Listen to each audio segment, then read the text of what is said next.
يا أيها المزمل قم الليل إلا قليلا نصفه أو انقص منه قليلا أو زد عليه ورتل القرآن ترتيلا. السلام عليكم ورحمة الله وبركاته. إن الحمد لله نحمده ونستعينه ونستغفره ونعوذ بالله من شرور أنفسنا ومن سيئات أعمالنا. من يهده الله فلا مضل له ومن يضلل فلا هادي له. أشهد أن لا إله إلا الله وحده لا شريك له وأشهد أن محمدا عبده ورسوله. أما بعد. Now, so inshallah, the next rule that we would like to take in this 11th episode is the rule of mud. The rule of mud. And what is mud? So mud generally means elongation. Generally means elongation. And in Tajweed, it is lengthening the sound with one of the letters, or the sound of a letter with one of the mud letters. If you remember, we mentioned the makhraj of the mud letters, which is the jawf. And what are the mud letters? The alif, the waw, and the ya. These are the mud letters. Also, what we will be taking here together is the rules of al-lin also. And we mentioned al-lin during Sifatul Huruf. So the mud letters are the alif preceded by a letter with fatha, the waw preceded by a letter with a dhamma. The waw sukun preceded by a letter with a dhamma, and the ya sukun preceded by a letter with a kasra. And these are the mud letters. As for the letters of lin, then it is the waw sukun preceded by a fatha, and the ya sukun preceded by a fatha. These are the letters of al-lin. So, mud, there are different categories of mud, and broadly, so we can say we will discuss mud under 5 categories, inshallah. So we'll talk about al-maddul asli, or al-mad at-tabi'i, the natural mud, or the original mud. We'll talk about al-mad al-badal, the exchange mud.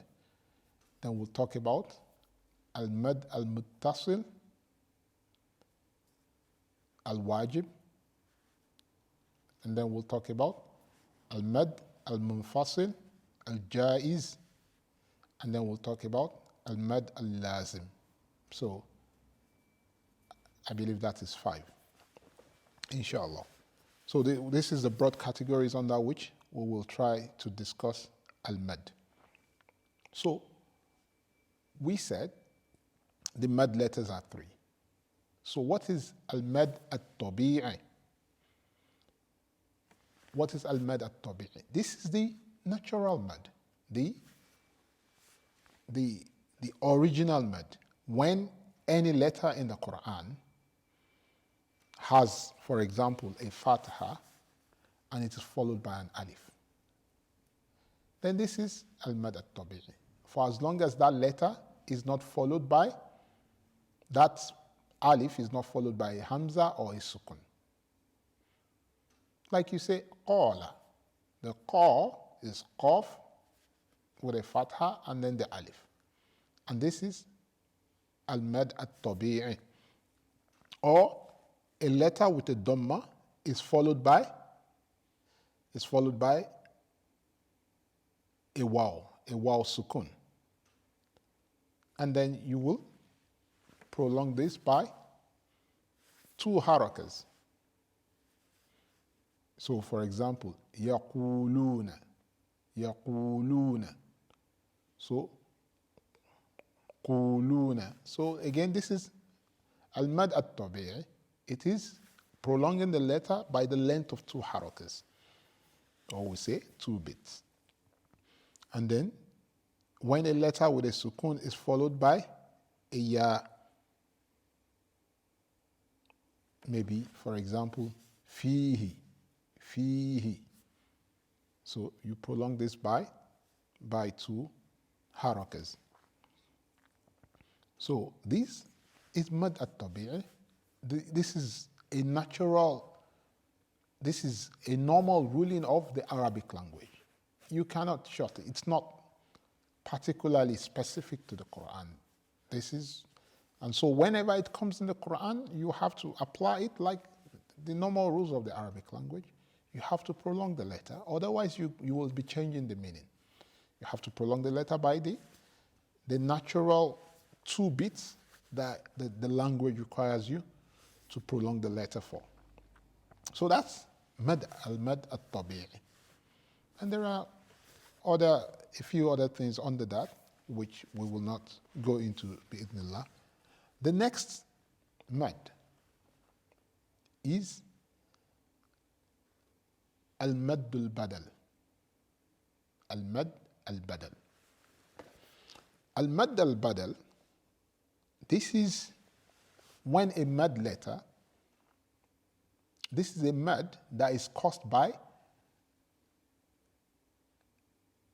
a hamza preceding or 2 hamzas, because al-badal means exchange. So al-mad al-badal occurs when you have 2 hamzas coming together. Usually, the first hamza has a haraka and the second hamza has a sukun. When the first hamza has a haraka and the second hamza has a sukun, then this results in al-mad al-badal. Okay? Because, so you don't then say, most of the time in the Quran, you don't say, rather it becomes a mad. It becomes a hamza with an alif. There are examples.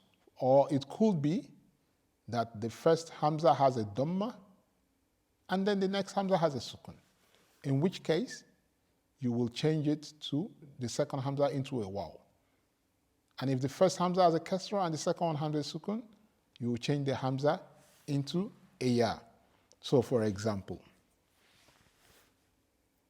wa'udhu, wa'udhu. So this udhu is an example of al-mad al-badal. Imanukum, imanukum. So this imanukum, yes, what we see is a kasra followed by ya. So it looks like the natural mad, al-mad at-tabi'i, but based on its origin, it's al-mad al-badal.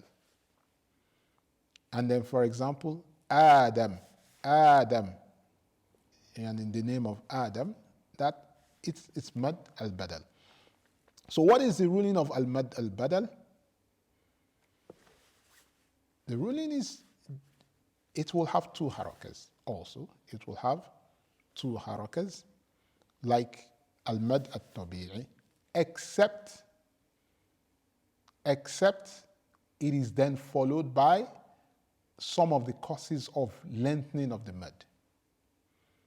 So sometimes the scholars of Tajweed, they call this, for example, mad at-tabi'i and mad al-badal that is on its own, they call it al-qasr, shortening, because it's just 2 harakas of the mad that we know, and it doesn't go beyond that. However, when either the normal mad that we know, which is al-mad al-tabi'i, the letter of mad that we know, or even mad al-badal, is followed by some things, then it changes the ruling. And that's what we'll talk about next. So we know the basis of al-mad al-tabi'i, and we know the basis of al-mad al-badal. Okay? Now the next one is al-mad al-wajib al-muttasil. Or we say al-mad al-muttasil. The joined mad, the attached mad. This is al-mad al-muttasil. And we say al-wajib. Al-mad al-muttasil al-wajib. Meaning it is compulsory. The compulsory attached mad. That's the essence, so that's the basic translation of this. So what do we mean by compulsory? Let's say first, what do we mean by compulsory? The meaning of compulsory, remember the rulings we are discussing now are according to the qira'ah of Hafs and Asim min Tariq Shatibiyya. Okay? But in this aspect of mad, when we say compulsory, al-wajib, it means that this mad is made in all the recitations of the Quran. All the 10 qira'ats with all their riwayas. There are 2 popular riwayas each. So this mad is wajib according to all the qira'ats. So there is no room for not making this mad. Okay? But in this case of, and then we'll talk about in this case of al-mad al-muttasil, al-wajib, what is the ruling and what causes it? The cause of this al-mad al-muttasil al-wajib and the next one which follows it, al-mad al-munfasil, is when a normal mad, al-mad al-tabi'i, normal mad, just a letter with an alif, a letter with a waw sukun, a letter with kasra and ya sukun, when they are followed by a hamza. Then they are followed by a hamza. So when a letter with a mad is followed by a hamza in the same word, within the same word, there is a mad and there is a hamza in that same word following the mad immediately, then this is the cause of al-mad al-muttasil. Al-muttasil attached, the cause is within the same word. So that's the meaning of al-mad al-muttasil. So in this case, we make a prolongation of the mad by 4 harakas. By 4 harakas. In Hafs and Asim, so I have said 4, okay, but in Hafs and Asim, it's 4 or 5. It's either 4 or 5. Most people will do 4 because it's easier, it's shorter. So it's either 4 or 5. Okay, in some other recitations, it could be 3. So generally, but it must never be 2. It's not allowed under any circumstance that it is 2. And this is why it's called wajib, because 2 is normal. And that's why I say even in some books and some of the scholars, they don't call 2 mad, they call it qasr. They call it qasr. In order to differentiate it from the one that is actually extended. So it must be elongated by at least 4 harakas or 5 harakas according to the recitation that we are following. Okay, but in some other recitations it could be 3 harakas. Okay, so let's see some examples. Allah says in the Quran, فَقُلُوهُ هَنِيئًا مَرِيئًا. Hani'a. So the hani, it's a nun with a kasra, followed by a ya, and then there is a hamza. This hamza is the cause of mad. When hamza follows a letter of mad, then it becomes necessary to do the mad. And because the hamza is within the same word, this is al-mad al-wajib, al-muttasil. So there is no room. So you say, وَالسَّمَاءِ ذَاتِ الْبُرُوجِ. So there is no room for saying, وَالسَّمَاءِ ذَاتِ الْبُرُوجِ. This is not correct, according to all the recitations. This is what it is. This is called al-mad al-wajib. And there are many, many examples of this in the Quran. وَلَقَدْ جَاءَكُم مُّوسَى إذا جاء نصر الله والفتح. إذا جاء, because جاء is one word. So this must be prolonged according to what we have said. So that's al-mad, al-mad al-wajib al-muttasil. Okay, and there are many examples we can give. The next mad is al-mad al-jaiz al-munfasil. Al-mad al-jaiz al-munfasil. Okay, so al-mad al-wajib al-muttasil and al-mad al-jaiz al-munfasil, and I think I've mentioned the meaning of this. Al-jaiz is permissible. Al-munfasil is separate. So in al-mad al-jaiz al-munfasil, then this is when the letter of mad is followed by a hamza, but that hamza is in the next word. The hamza is in the next word. For example, let's see. For example, تبت يدا أبي لهب وتب. تبت يدا. So yad, yada, yada, the two hands of Abi Lahab. Yada is one word. Abi is another word, but Abi starts with hamza. So this is al-mad al-munfasil. It's separate. The words are separate, but the hamza is following a mad letter of the yada. So what is the ruling of this? The ruling is jaiz. Jaiz according to when you are talking of all the recitations. The meaning of jaiz here is that in some recitations it is prolonged. In some recitations it is not prolonged. But according to the recitation of Hafs and Asim min tariq shatibiyya, this is actually compulsory. There is no room. You don't have a choice. You can't make it two. And many people, again, sometimes they make mistakes here because we listen to some reciters, not some reciters, many reciters actually. Many reciters, in Qiyam al-Layl, Taraweeh, Sheikh Sudais, and many reciters, Sheikh Shuraim, and so many of them like that, they don't prolong this. And so we think that it is okay not to prolong it. But that's because they are reciting Hafs and Asim min tariq tayyiba. So they are reciting from the tariq of tayyiba that makes qasr of this. And that's where it's permissible. But according to Shatibiyya, it is not permissible. You can't mix it. So you should recite, and we should not be in a hurry in recitation of the Quran. So we should take our time and make sure that we recite it properly.